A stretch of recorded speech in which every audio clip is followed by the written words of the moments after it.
So today we are going to talk about geometrical optics. We will talk about this, how actually optical elements and how optical instruments produce images. A lot of you actually, even in this class now, use optical instruments to look at images. Is that right? Christy says that right. Are you doing it? How? Yes, because everybody who has glasses does not look at me. You are not looking at me. You are looking at the image which is produced by the glasses hanging on your nose.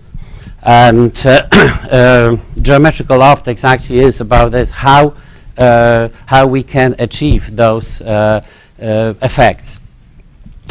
As Dr. Leipzig mentioned already when he was substituting for me during the last lecture, geometrical optics is simpler because it is based mainly on drawings. However, you have to refresh some relationships from geometry too, so it will be good to remember trigonometry. Well, let's start with this, how to realize, let's start off trying to realize how is it that we actually see objects. What is characteristic about an object, and well, how interacts with the object, and how light interacts with our eye, that we see those things. Well, before I actually go to this, what the eye does, well, because I can tell you, eye just collects light coming out from objects. So it collects, you see me because your eyes collect light coming out from my object, from me, through both eyes.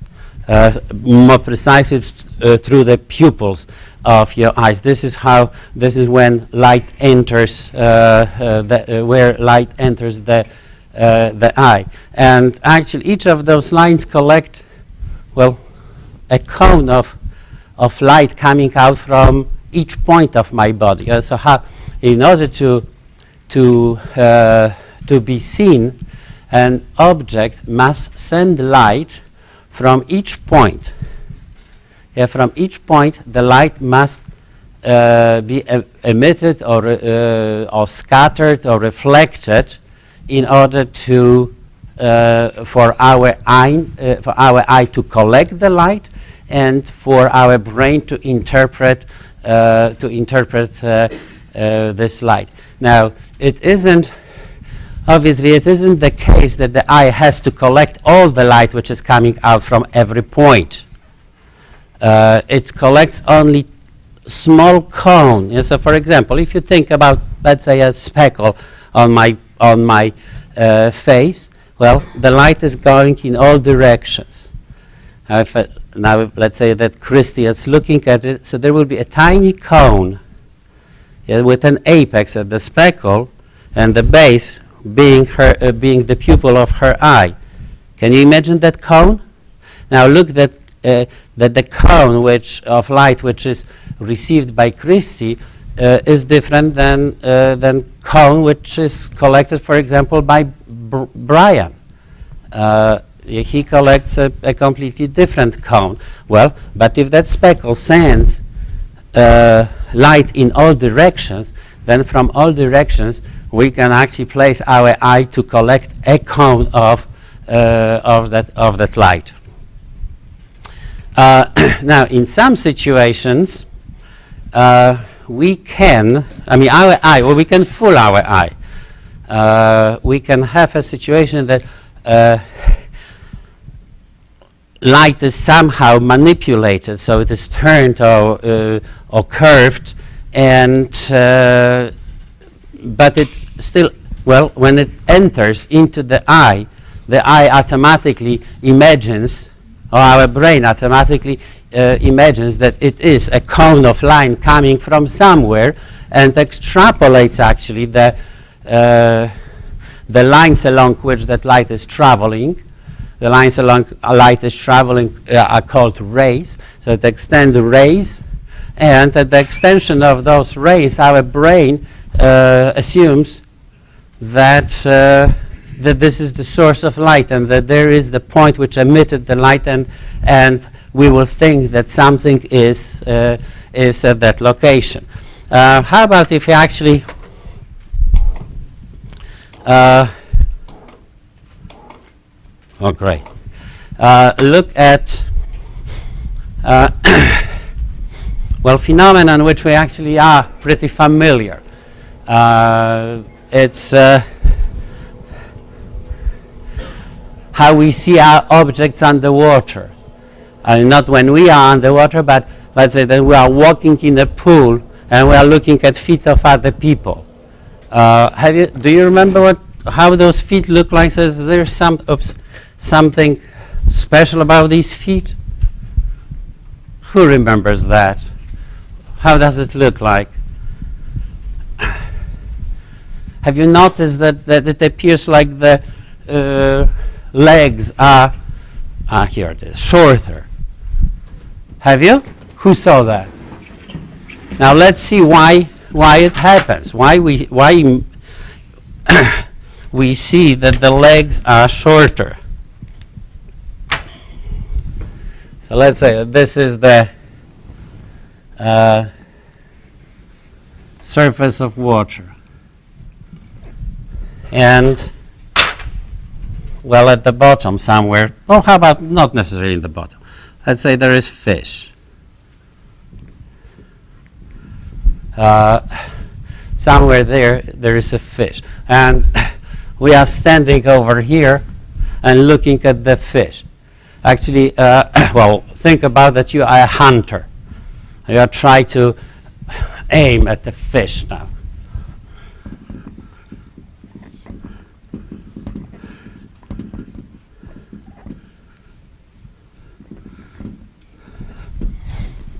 Where would you aim?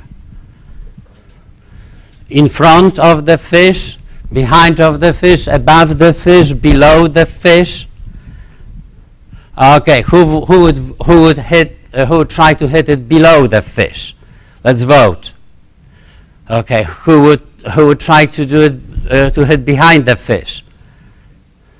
Center, just at the fish, right? The image of the fish. This is where Owen would aim. All right, let's now see how where should we actually aim? Well, index of refraction of air is approximately 1. Index of refraction of water is approximately 1.3.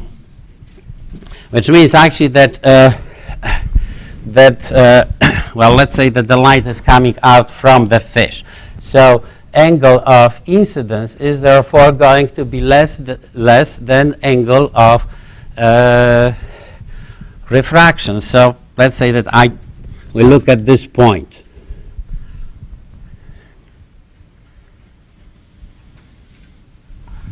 And light travels this direction from that point. Now when it encounters the boundary, it will be refracted. And it will be refracted with an angle greater than the angle of incidence. Now where is the angle of incidence now? So we have to imagine a line normal to the surface, and the angle between the normal to the surface and the incident ray is referred to as the angle of incidence. Angle of refraction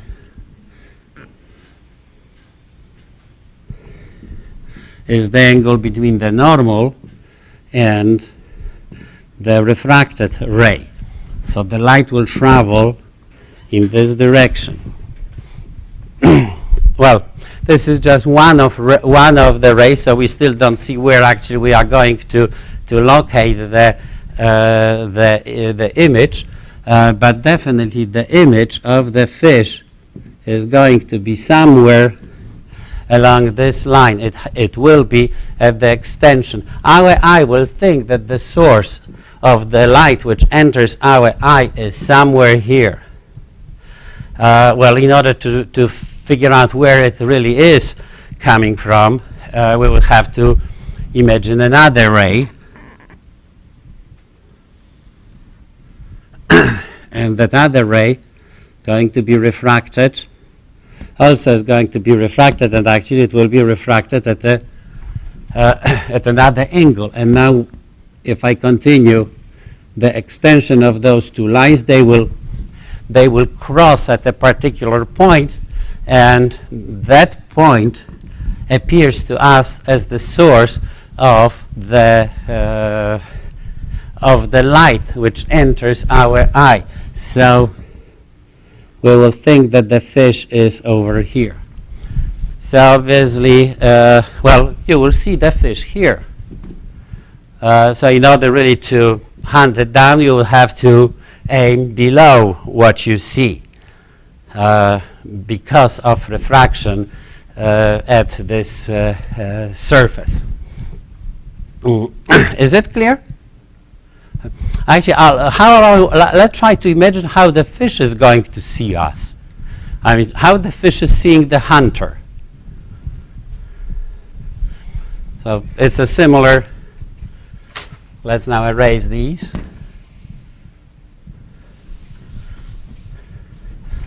And where does the fish sees the hunter? So now we have to think about the light coming out from the hunter. So let's say that we consider his nose. One ray will be like that. One ray will be like that.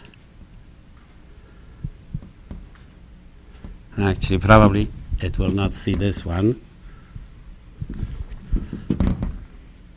Let's make this one which goes up to there.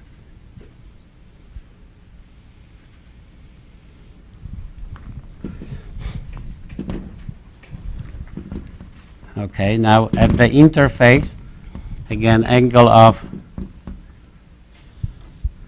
this time angle of refraction is going to be less than angle of incidence. This time angle of incidence is in air, angle of refraction is in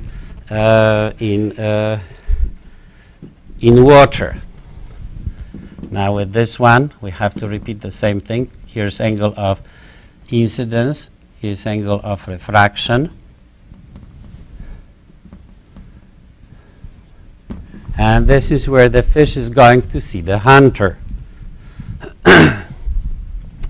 Actually, you can imagine that, well, when we are going to increase angle of incidence in air, gets higher and higher and higher, well, angle of refraction will be also getting higher and higher and higher, right? However, there will be a limit. It will not stop at the horizontal. It will stop at a particular angle. So if imagine almost limiting case that that the angle of incidence is approximately 90 degrees. Well, then we will have maximum value for that angle of refraction.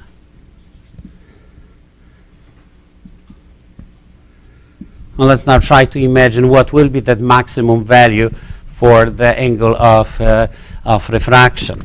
Well, according to Snell's law, index of refraction of air times sine of angle of incidence, which is 90 degrees, is supposed to be equal index of refraction of water multiplied by sine of this maximum angle of refraction. So we can find, I mean, from this we find that sine of maximum angle of refraction is equal, sine of 90 degrees is 1, so it is equal to the quotient of indices of refraction. So maximum angle is arc sine of that quotient. And it is number smaller than 90 degrees. Which means that actually if we are underwater and try to see the sky, the sky, I mean, you cannot see the sky all over underneath the bottom, underneath the surface. You will just see, right, so this is theta 2 max, and here's theta 2 max, and you will, what are you going to see? Now let's say that I flip it, and I make a drawing from the bottom. How does it look like? That blue sky.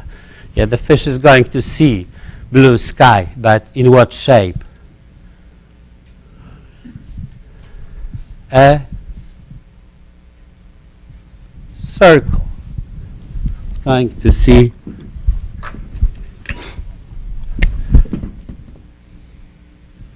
a circle, a blue circle. And somewhere over there, there is that hunter.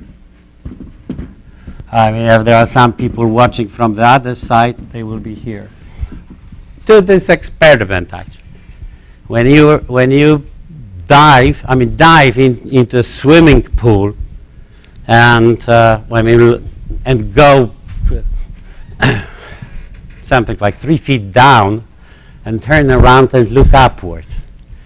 And you will see that what is outside of the pool will be just in that cone.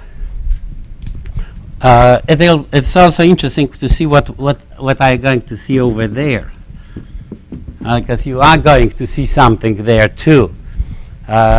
What? Well, think now about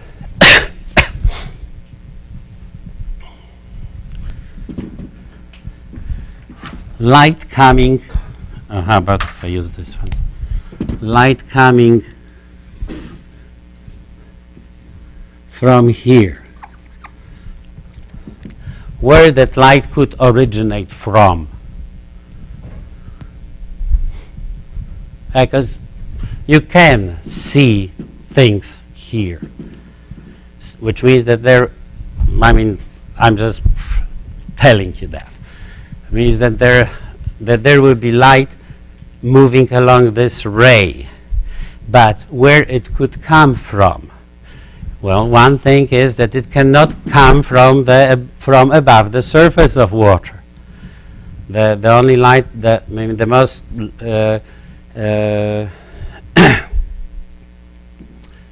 radical angle enters at these 2 points. Angle of incidence at these 2 points is 90 degrees. You don't have light from greater angle coming from above water. Well, so where this light can come from? From under the water. Correct. This light can come from under the water.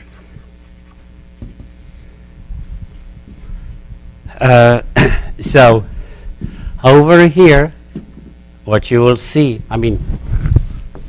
over there, you will see reflection of objects which are in the water only.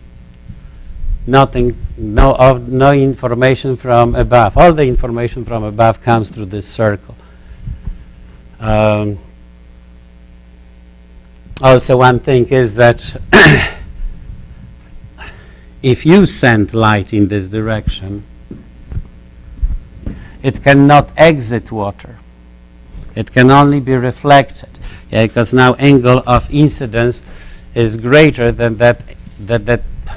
This angle is called critical angle. It's an angle that refraction cannot happen, and critical angle only happens if you try to send light from medium with higher index of refraction to medium with lower index of refraction. And actually, nowadays, the phenomenon has a very important, well, it is technologically significant and became very significant recently.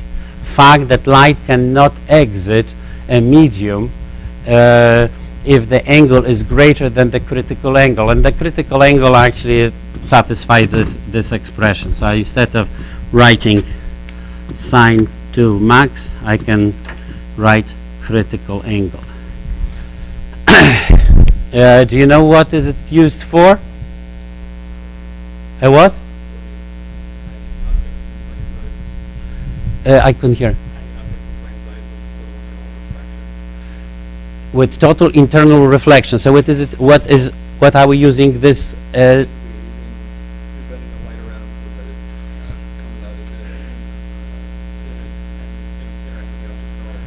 Right. So what are we using it for? No. Oh well. I mean, we have serious applications. You are using it. Each of you are using this phenomenon. Where? On the internet. How? Well, and actually in telephones as well. I mean, we are switching from one system to another system. What did we use for telephones and communication up to now? A what? Oh, we didn't use fiber optics. This is where I'm switching to. We were using wires, and we are switching to fiber optics. Right. One of the advantages, actually, because I mean, do you know what is a big disadvantage of using wires? It is that it was quite easy actually to get into somebody's conversation. Well, how? How we were getting to somebody else's conversation? I was even able to listen to a radio on my phone. How does it happen? A what? When wires get crossed? What do you mean by wires? Well, yeah, it is wires get crossed, but what does it mean that they get crossed? Is it? Do you mean that somebody connected it wrong way? Well, if it were the case, how come that at the same time you can talk to a person you were calling? Yeah, because it is that you were calling, you were talking to a person you wanted to, but at the same time you can participate in somebody else's conversation. Well, it is that actually your conversation and the other party's conversation induced electromotive forces in your wire, so that cross-linking was due to induction. The wires were not, this was not actually a problem that wire was touching a wire. They were too close to each other, and currents in one wire induce electromotive force in the other wire, and this is how it got to the other one. It was like in that demonstration when I showed you that the light bulb was lit, even the wires were not touching. Well, fiber optics actually avoids that. There is no induction occurring when you send wire in one fiber and that you receive it in the other one. Right. So this total internal reflection is used in fiber optic communication. Well, Dr. Leibsey actually mentioned about green flash, and when I saw it and I thought about creating images, I wanted to tell you about one more interesting phenomenon which happens in nature. These are called mirages, and actually you can see mirages in United States as well. Where did you see a mirage? Have you? Where? Well, first of all, it is that when people see mirages, traditionally it is that you have to imagine yourself that you are thirsty and on a desert full of sand, right? And you walk through this desert and there is everywhere sand and sand and sand only. right? And suddenly you see this blue spot of a lake. You walk to this and it happens that there is no lake over there, but more sand. Yeah? So, what was that blue things which you saw? And actually you can see it too. You can see, for example, sometimes you can even see a car driving on it. Because most likely you will see it just driving a freeway. And somewhere in front of you, you will see a blue patch on the pavement. Well, actually what you see is sky. The light coming out from the sky is bent in this particular way. So, if it is the surface of the pavement, and when the pavement becomes really hot, and desert sand gets hot too, index of refraction of air at the surface, of the hot air, is smaller than cooler air. So here we have a certain distribution of index of refraction. At the surface we have low index of refraction, and higher we have high index of refraction. Now recall what is the definition of index of refraction. It says how what is the speed of light in this medium. So if I think about, let's say, wave traveling, light wave traveling in this direction, it travels faster where the index of refraction is lower, and slower where the index of refraction is higher. So it means that it starts to turn.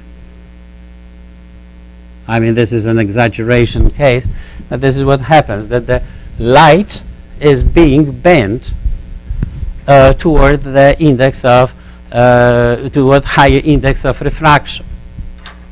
So imagine now a ray of light coming from this direction.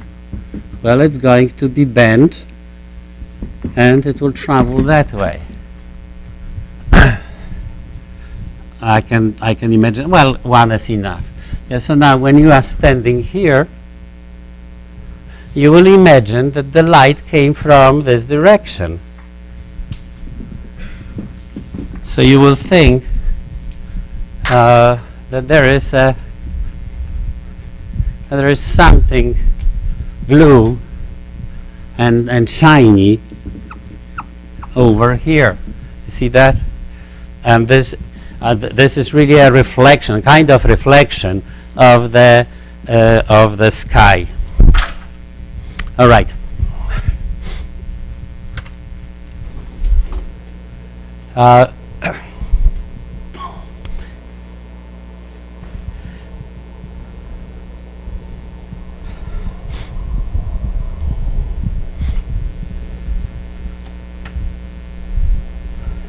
Now let's see how we see objects in mirrors.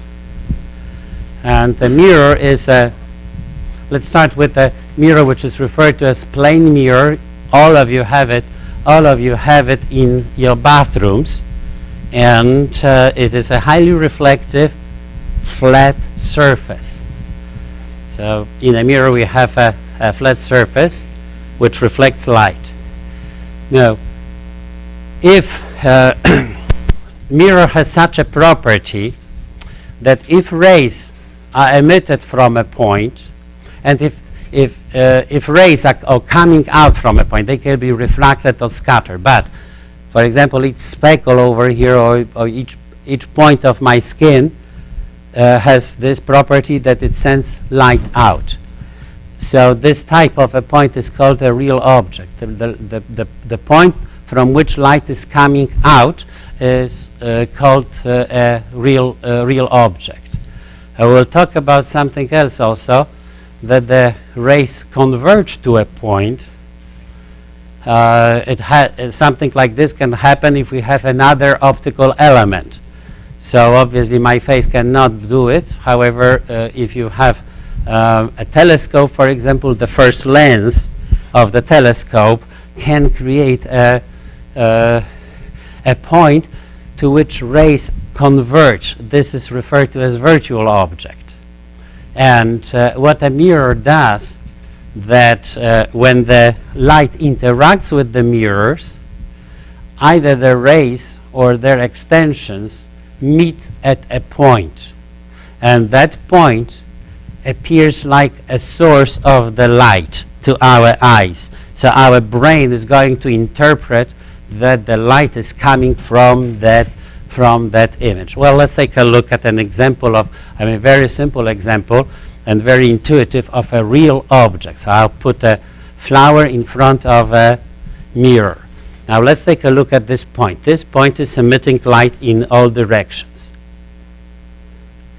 When the light hits the mirror, it becomes reflected. And actually I want I want to develop appropriate vocabulary for your thoughts. So the rays along which light travels before it interacts with the optical element, I want you to refer to those rays as object rays. Shout. Object rays. Okay, now consult with your neighbor. What are object rays?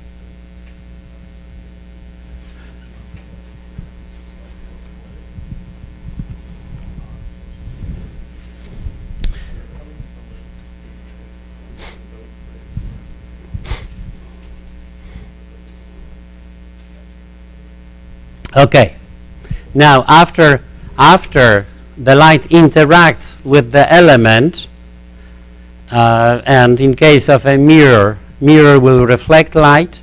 We'll talk about other optical elements which use refraction. So it could be also that element will refract the rays. But after an element does something to the light, the light will travel along lines which I want you to refer to as image rays. Shout. All right. So on the picture over here, green lines represent what? Object rays, and red lines represent image rays. All right. Now take a look at the image rays. They diverge, right? Now if I draw the extensions of those lines, they would appear like they came from this single point. And actually only in these situations we will have an image. This is when the image we can see an image. It is crucial that the image rays appear to come from a point. If they don't satisfy the condition, then we'll just see a spot. We'll not see the image of the object. Important thing is that if a point emits light, then after the interaction with the mirror, image rays travels in such directions that either the rays or their extensions appear to come from the point. Only then we can see an image. All right. So so here these image rays are aligned in such directions that their extensions meet at a point.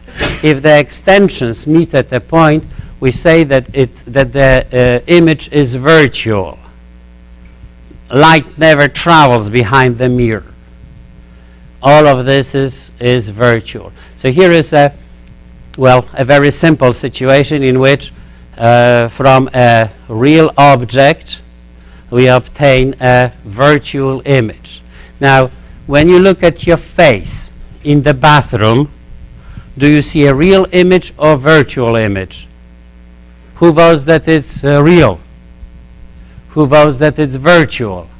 Those of you who vote that it's virtual, you are right. You're seeing a virtual image of your face. All right. Now, in case of a plane mirror, location of an object and location of an image are always symmetrical about the mirror. So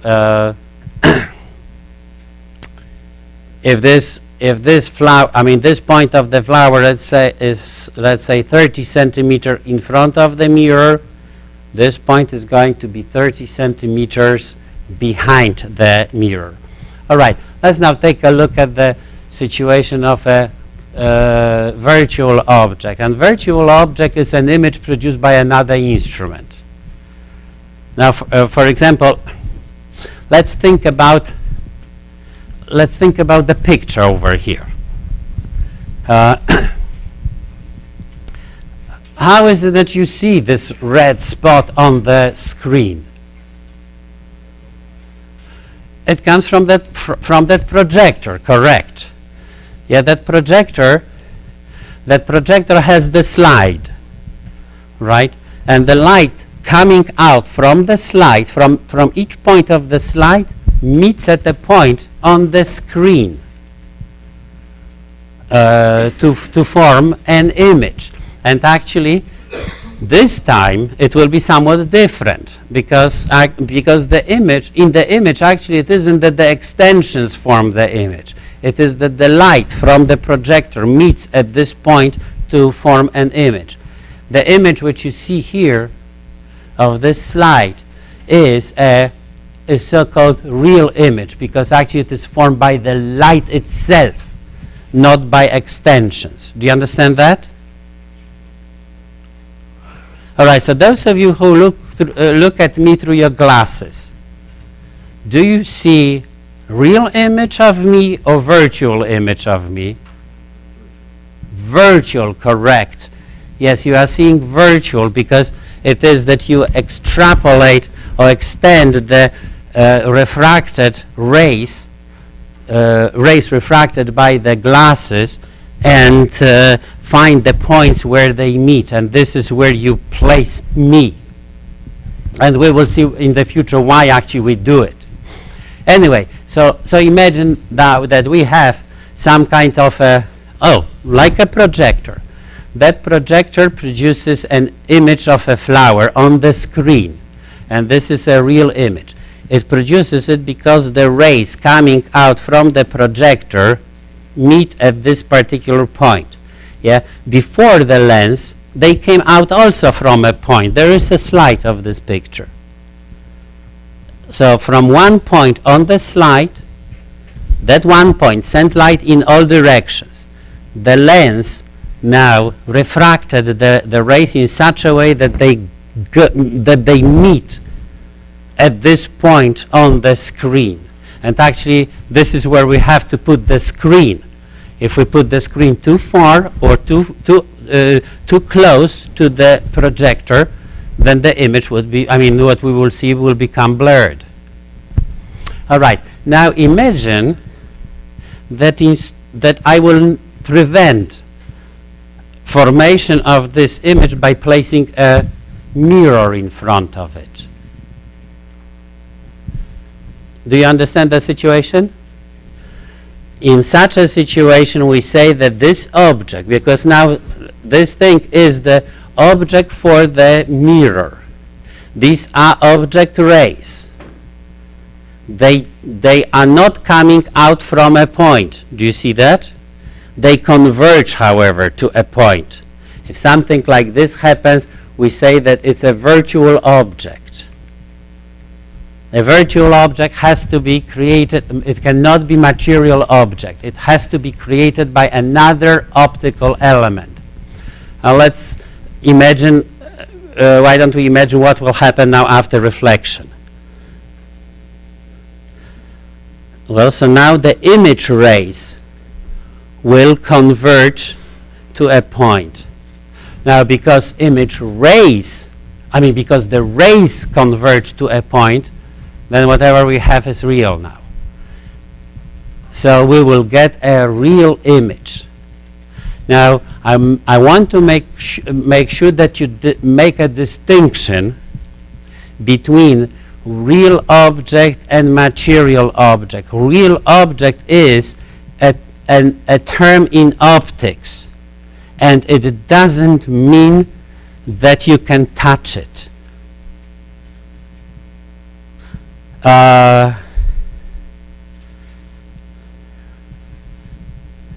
Now you are playing with that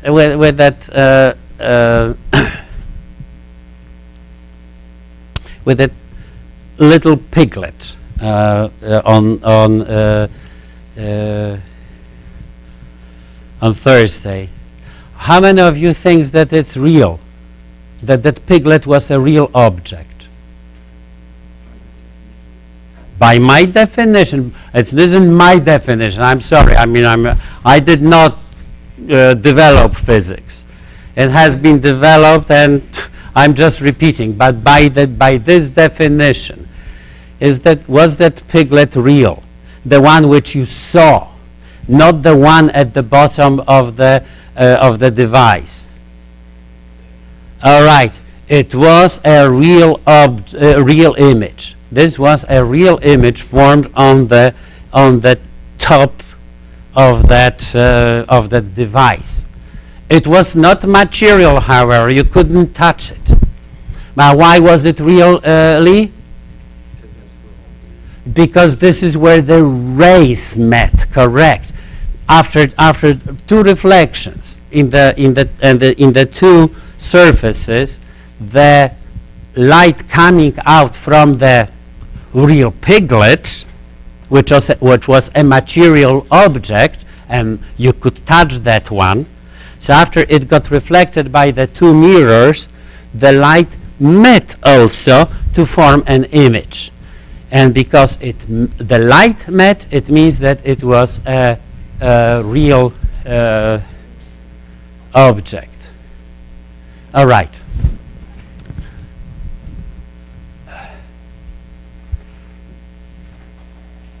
Why don't we come back to spherical mirrors tomorrow?